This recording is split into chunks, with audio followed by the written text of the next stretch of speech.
What's up, everyone? Welcome to the video. Today we're going to take a look at how to replace the battery in this Nissan Smart Key remote fob. This remote key fob is going to use replacement battery CR2032.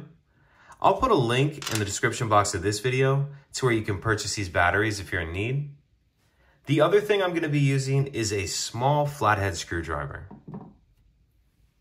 The first thing we want to do is remove the emergency key that's in the bottom of the key fob.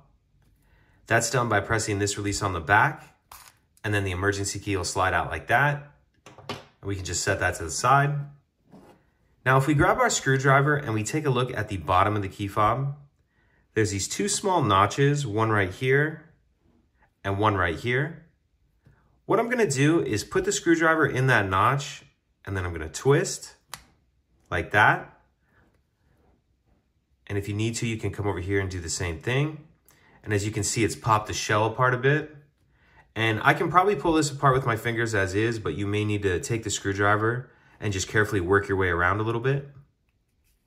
And then once you have that shell popped far enough apart, you can go ahead and pull it all the way apart like that.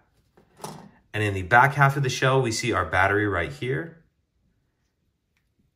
Grab the screwdriver and I'll use it to get under the edge of it like this and get it out of that holder.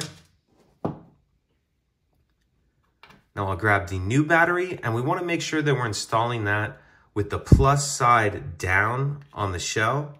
And you where you see this little metal piece right here, you need to tuck that edge in first, so like that, and then it'll snap into place. Go ahead and snap the two halves back together.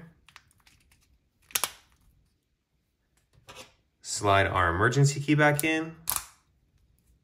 And that's it. If you have any questions, please let me know. If you could take a second to like and subscribe, it helps us out, and I'd appreciate it.